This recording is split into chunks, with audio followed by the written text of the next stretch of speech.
누가복음 16장 1절부터 9절까지 말씀 교독합니다.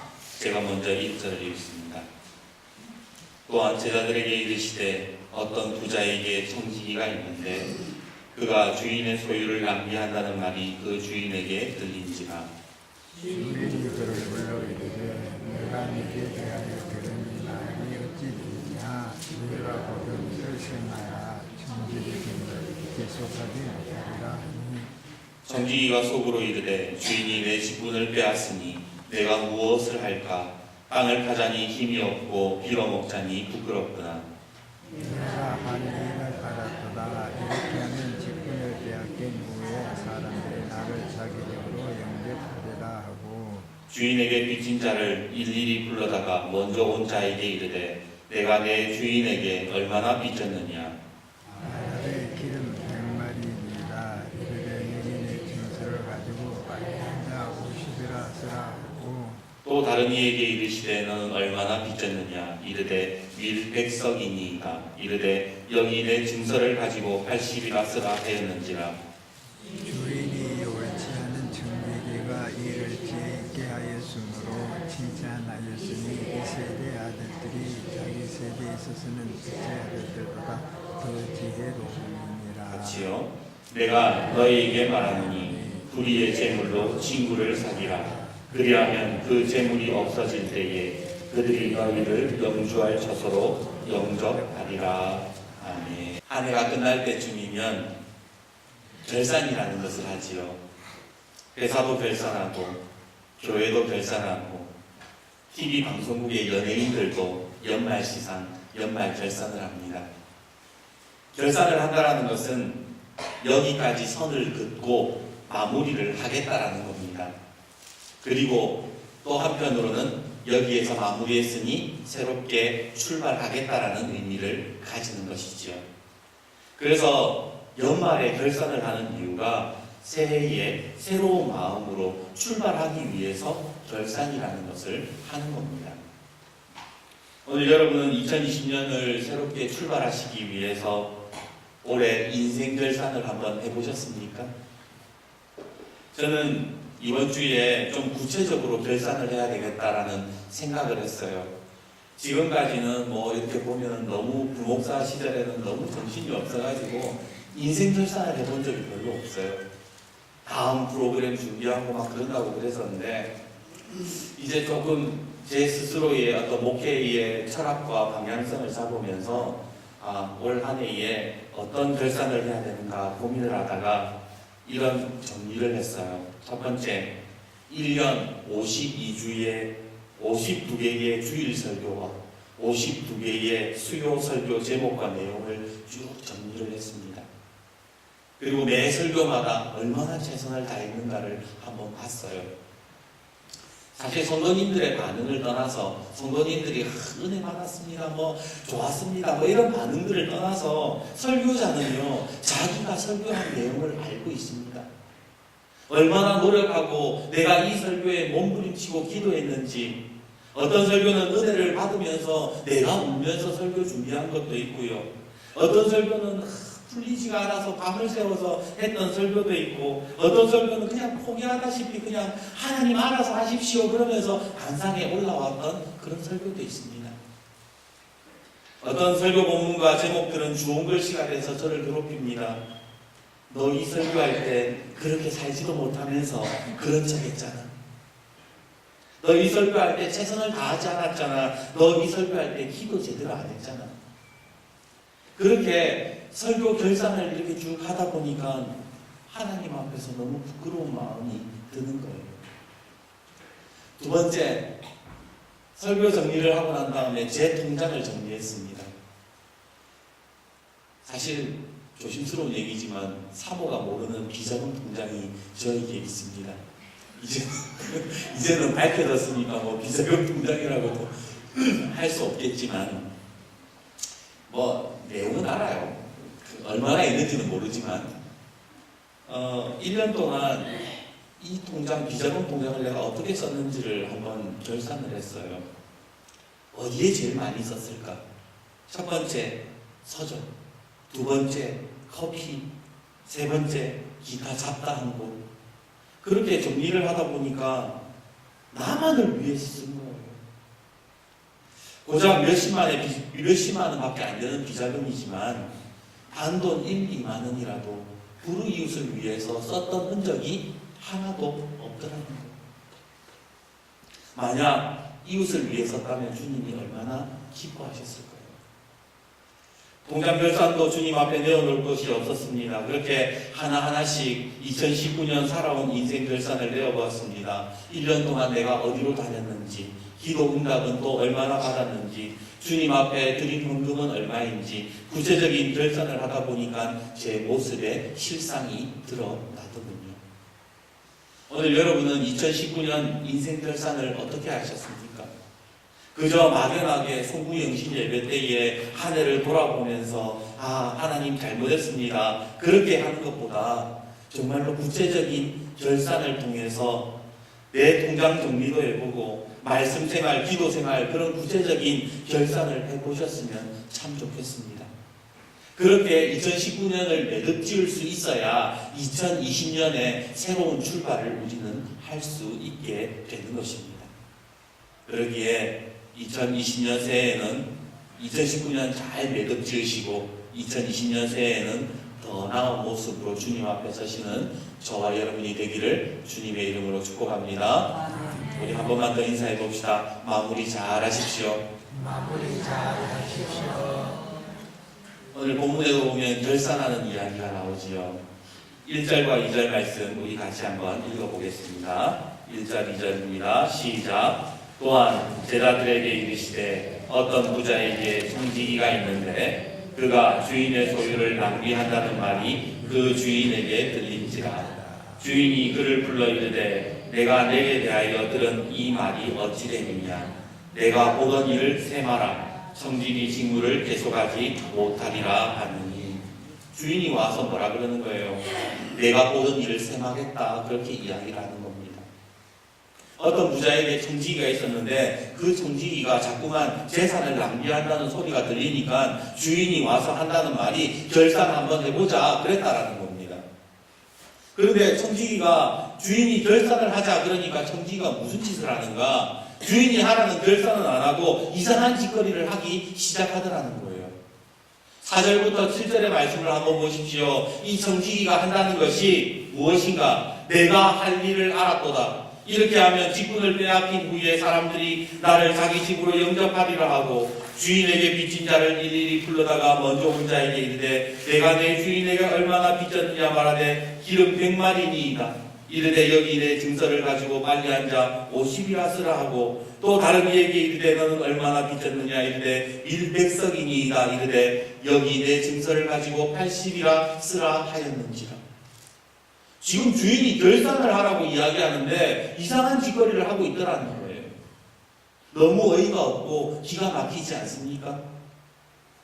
지금 주인에게 손발이 사라질 정도로 싹싹 빌어도 모자랄 판에 청지기가 한다는 말이 내가 할 일을 알았다 그러면서는 마치 자기 돈인 것처럼 마치 다른 사람들에게 선심을 쓰고 있더라는 겁니다. 오늘날로 말하자면 공문서 위조에 공금횡령에 사기에 해당하는 범죄 아닙니까? 세상에 이런 못된 청지기가 어디 있단 말입니까? 그런데 이해가 되지 않는 사실은 이런 말도 안 되는 짓거리를 하는 청지기를 향해서 주인이 칭찬을 했다라는 거예요. 우리 8절 말씀도 같이 한번 읽어봅시다.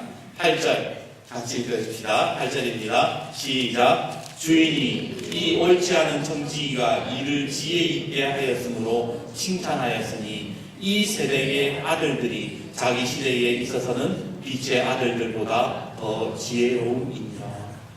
여러분 이 말씀이 이해가 되세요? 저는 둘 다 이해가 안 돼요. 청지기도 이해가 안 되고 이런 말도 안 되는 짓을 한 주인 그 청지기에게 칭찬한 주인도 이해가 되지 않습니다. 주인의 허락도 없이 마음대로 돈을 쓰는 청지기도 이해가 안 되지만 자기가 분명히 결산하지 해놓고 갑자기 이상한 짓거리 한 청지기를 참 지혜롭구나. 둘 다 이상해요. 그런데 더 충격적인 사실은 이 이야기 주인과 청지기 이야기를 하셨던 예수님도 이 청지기를 칭찬했다라는 거예요. 9절, 우리 9절도 같이 한번 읽어봅시다. 9절입니다. 시작. 내가 너희에게 말하노니 불의의 재물로 친구를 사귀라. 그리하면 그 재물이 없어질 때에 그들이 너희를 영주할 처소로 영접하라. 도대체 이건 무슨 말일까요? 왜 예수님은 불의한 재물로 또 친구를 사귀라 그러고 뭐 이렇게 하면은 나중에 뭐 영주할 처소로 이 사람들이 영접한다, 이 말씀이 무슨 말씀입니까? 저는요 이번 주에 이 주님께서 이 본문 말씀을 주실 때 송년주일, 결산해야 되는 주일에 지금 왜 예수님이 나에게 이 말씀을 주시는지 사실 이해가 되지 않았습니다. 2019년을 마무리하는 시점에서 불의한 재물로 친구를 사귀라. 불의한 청지기가 지혜롭다. 결산하라는 주인의 말도 무시한 채 자기 마음대로 하는 이 못된 청지기에게서 대체 무엇을 배우라고 주님은 그를 지혜롭다고 말씀하신 것일까요? 여러분 만두 좋아하세요? 저 만두 좋아해요. 그래서 만두를 좋아해서 냉장고에 늘 만두가 떨어지지 않습니다. 웬만한 만두는 다 먹어봤어요. 고향만두, 삼포만두, 동원만두, 비비고, 애터미 만두까지 먹어봤습니다. 근데 최근에 못 먹어본 만두 하나를 발견했어요. 그 만두가 뭐냐면 우스갯소리 아닙니다. 진짜 만두 이름이에요. 한만두. 인터넷 검색을 하는데 한만두라는 그 상표가 있더라고요. 그래서 보니까 갈비맛 한만두, 불곱창맛 한만두, 뭐 하여튼 만두 종류가 되게 많아요. 나 이거 안 먹어봤는데. 그래서 한만두가 어떤 만두인가 좀 검색을 해보니까 이 만두가 굉장히 유명한 만두더라고요. 여러분 한만두 아세요? 들어보셨어요? 안 먹어봐서 말을 하지 마요. 이 만두가 얼마나 유명한 만두냐면 그 TV 프로그램 슈퍼맨이 돌아왔다 주일날 하는 그런 프로그램이 있나봐요. 이 프로그램에 연예인들도 먹는 만두인 거예요. 삼둥이 아빠가 먹는 애들에게 먹이는 만두 그렇게 방송에 나왔는데 맛없으면 연예인들이 먹겠습니까? 맛있으니까 먹겠죠. 꼭 한번 먹어봐야 되겠다는 생각으로 그 페이지를 이렇게 쭉쭉 넘기는데 그 밑에 이런 제목의 영상 하나가 있습니다. 한만두 이야기 남미경 대표의 간증. 뭔가 좀 있는 것 같아요. 그래서 살펴보니까 내용이 이랬습니다. 가난한 집에 태어난 한 소녀가 있었습니다. 교통사고로 몸져 누운 아버지를 대신해서 소녀 가장이 되어 부모의 병원비를 벌어야 했고 어린 동생을 먹여 살려야 했습니다. 화장품 판매원, 보험 세일즈맨 닥치는 대로 일을 했습니다. 그러던 어느 날 만두를 사다가 한 입 베어 물었는데 아버지가 건강할 때 함께 먹었던 그 만두 생각이 난 거예요. 그래, 아빠랑 먹었던 그 만두의 맛을 사람들에게 알려주자. 그래서 만두 장사를 시작했습니다. 하지만 그것도 잠시 2004년 쓰레기 만두 파동으로 문을 닫아야 했지요. 예전에 시끌시끌했잖아요. 그 쓰레기 만두소 그거 제대로 안 넣었다고. 그때 문을 닫았어요. 하지만 만두에 대한 추억은 버릴 수 없었기에 온갖 고생을 하면서 조그마한 만두 공장을 하나 열게 되었습니다. 그러나 사업이라는 것이 그렇게 쉬운 일은 아니었습니다. 10번의 실패를 거듭하면서 몸과 마음이 다 망가졌지요. 그러던 어느 날 선교지에 방문을 했다가 그런 마음이 듭니다. 그래, 다 모든 것 접어버리고 그냥 이 선교지에서 하나님만 섬기면서 살자. 그리고 하나님 앞에 기도했대요. 주님, 사업하다가 다 망했습니다. 빚도 많고 더 이상 사업할 힘도 없어요. 그냥 이 선교지에서 봉사하면서 살고 싶어요. 그런데 주님이 마음속에 그러시더랍니다. 네가 선교하려면 빚부터 다 갚아라. 그리고 다시 돌아와서 죽을 고생을 하면서 빚을 다 갚고 또다시 회사를 세웠습니다. 그리고 회사가 어느 정도 커지고 돌아가기 시작하자 이제 다시 주님 앞에 물어댑니다. 하나님, 이제 선교지로 돌아가도 되겠습니까? 그러자 하나님이 이번에는 또 그러시더래요. 너는 왜 내가 보낸 사람은 섬기지 않고 그들을 주님 앞에 인도하지 못하면서 선교 타령이냐? 네가 있는 곳, 너의 회사가 선교지란다. 네 회사 직원들을 섬기고 그들에게 복음을 전해라. 그 하나님의 음성을 듣고 난 이후부터 이 사장님의 마음이 바뀌기 시작합니다. 그래, 우리 사원들부터 복음을 한번 전해보자.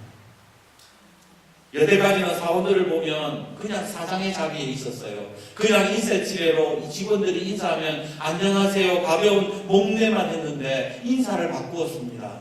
직원들 볼 때마다 사랑합니다, 사랑합니다 그러면서 누구님 사랑합니다 그러면서 그 직원들에게 관심을 가지기 시작했다는 겁니다.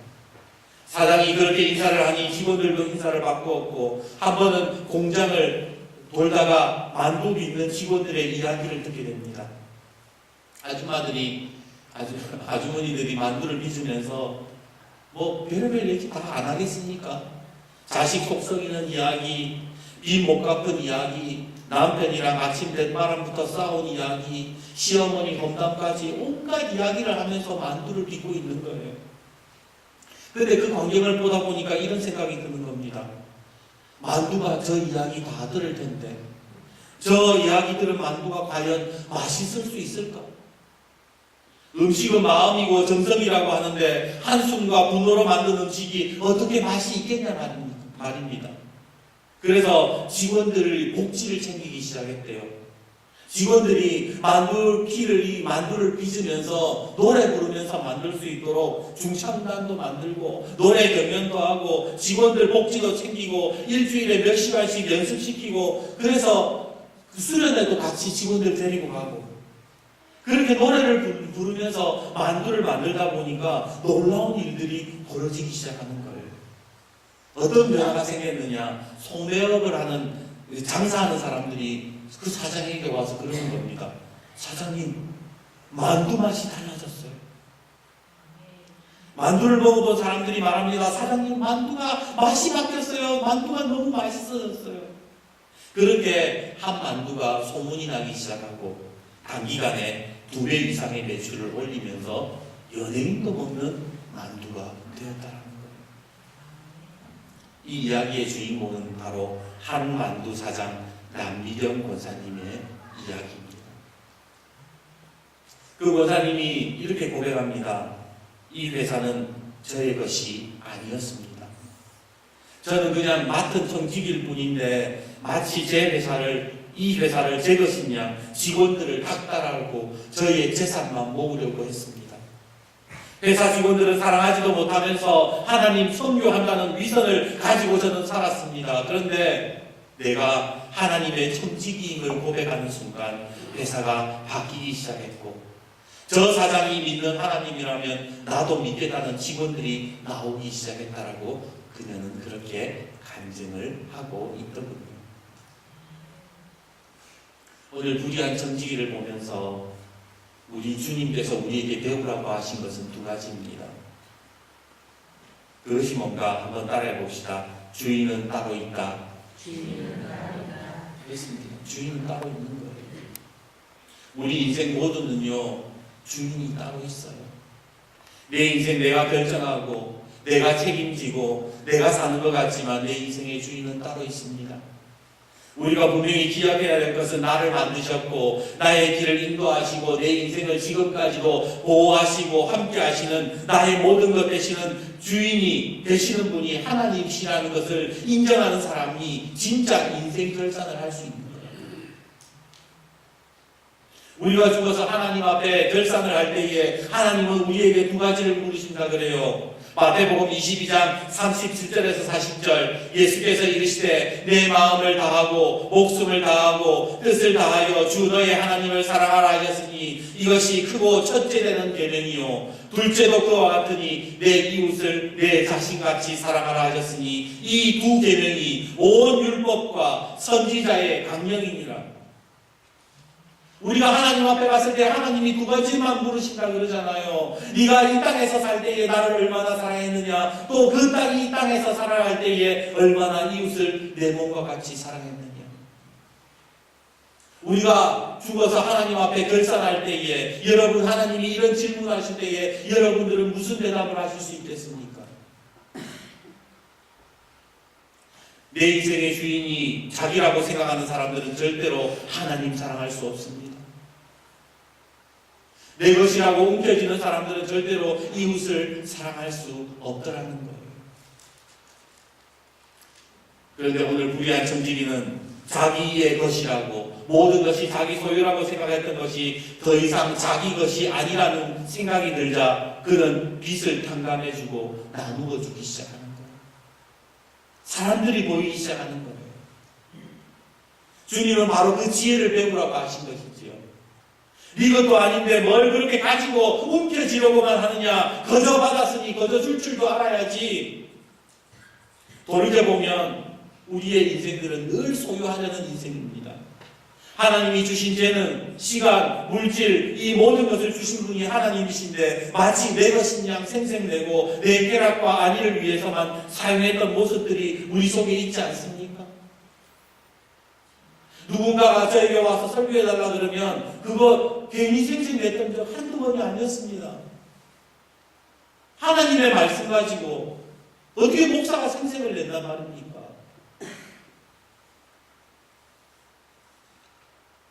우리가 하나님 앞에서 온전한 인생 결산을 하려면 이 불의한 청지기의 지혜를 배우라고 주님은 말씀하셨던 겁니다. 두 번째로 주님이 불의한 청지기를 통해서 우리에게 배우라고 하시는 지혜는 한 번 더 따라해 봅시다. 모든 것에는 끝이 있다. 모든 물건에는 유통기한이 있습니다. 마찬가지로 우리 인생에도 유통기한의 끝이 있지요. 우리가 살아가는 이 세상도 결국 종말이 올 것이라고 주님은 말씀하고 계십니다. 지금 청지기의 모습을 한번 보십시오. 그는 스스로 자신의 종말이 다가왔음을 깨달았습니다. 3절 한번 보십시오. 3절입니다. 청지기가 속으로 이르되 주인이 내 직분을 빼앗으니 내가 무엇을 할까? 땅을 파자니 힘이 없고 비어먹자니 부끄럽구나. 청지기는 자기의 종말을 알고 있었어요. 이 청지기가 천년만년 내가 이렇게 주인 밑에서 마음대로 살 것이 아니, 살 수 있지 않을 것이라는 것을 알고 있었다는 거예요. 그리고 자기의 종말을 깨닫는 순간, 청지기의 종말을 깨닫는 순간 그가 무엇을 하느냐? 우리 4절 말씀 다시 한번 읽어봅시다. 4절 말씀 같이 읽겠습니다. 시작. 내가 할 일을 알았도다. 이렇게 하면 직분을 빼앗긴 후에 사람들이 나를 자기 집으로 영접하리라. 종말을 깨닫는 사람은요, 자기 할 일을 깨닫게 됩니다. 끝을 아는 사람은요, 어떻게 살아야 될지, 내가 어떻게 해야 될지를 알게 되는 거예요. 우리 인생에 끝이 있다는 것, 내가 뭐 며칠 후에 죽는다 그러면 여러분들 뭘 깨닫게 됩니까? 이 모든 것들이 아무것도 아니라는 것을 깨닫게 되지 않습니까?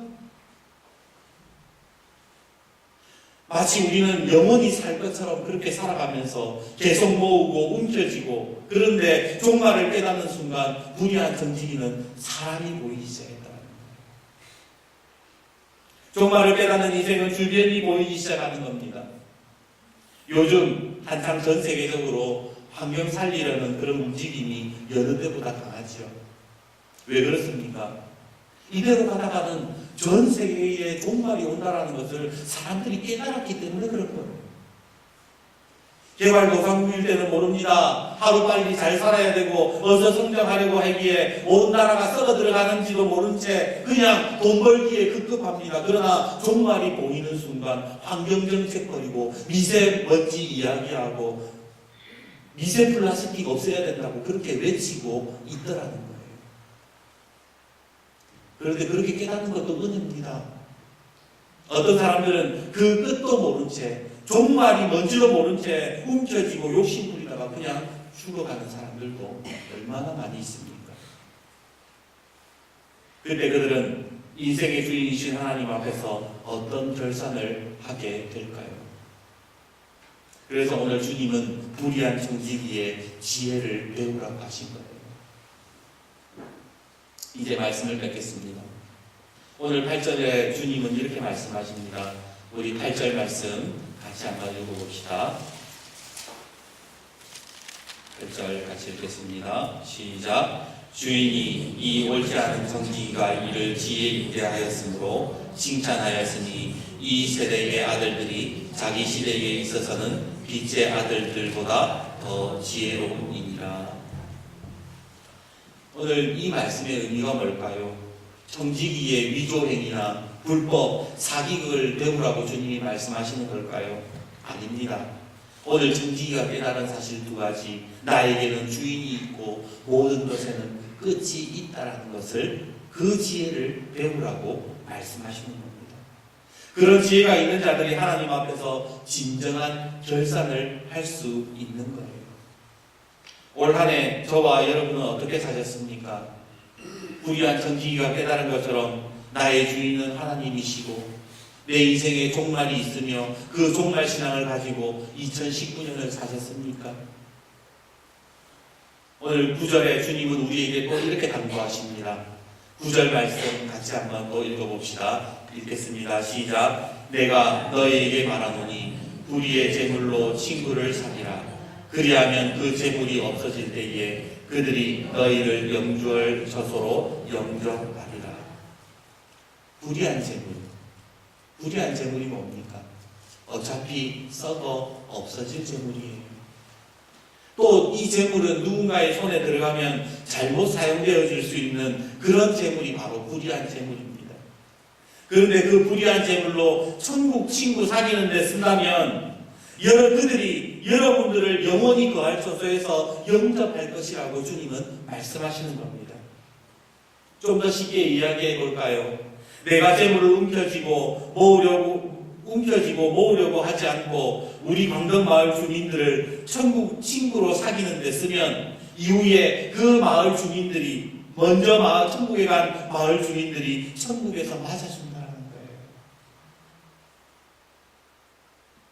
지난주에 우리는 성탄 마을 초청 예배를 드렸습니다. 그걸 보면서 이런 마음이 들었어요.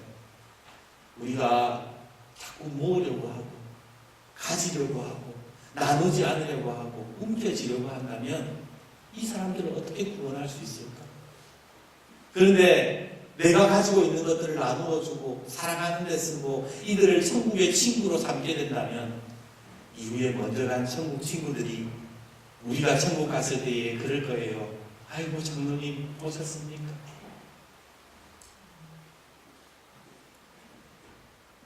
아이고 권사님 오셨니까? 저희를 천국으로 인도해 주셔서 너무 고맙습니다. 잘 섬겨주셔서 너무 고맙습니다. 생각만 해도 눈물이 나요. 누가복음 15장 7절에 주님은 이렇게 말씀하십니다. 내가 너희에게 이르노니 이와 같이 죄인 한 사람이 회개하면 하늘에서는 회개할 것이 없는 의인 99명으로 말미암아 기뻐하는 것보다 더 하리라. 오늘 우리가 진짜 결산을 한다라는 거는요, 내 인생의 주인이 따로 있고 이 불의한 재물을 가지고 천국 친구를 만드는 게 진짜 아름다운 결산이라고 주님은 말씀하고 계십니다. 오늘 불의한 재물로 천국 친구를 만드는 것이 우리 인생의 최고의 결산이 되는 놀라운 은혜가 있기를 주님의 이름으로 축복합니다. 아멘. 그래서 우리 광덕교회 성도님들은요, 하나님 앞에 갔을 때에 참 잘 살았다, 참 고맙다, 참 착하고 충성된 종이라 그렇게 칭찬받는 우리 장로님들, 우리 권사님들, 우리 집사님들, 우리 모든 성도가 되셔서 정말로 놀라운 지혜로운 아름다운 결산을 하나님 앞에 하는 저와 여러분이 되기를 주님의 이름으로 축복합니다.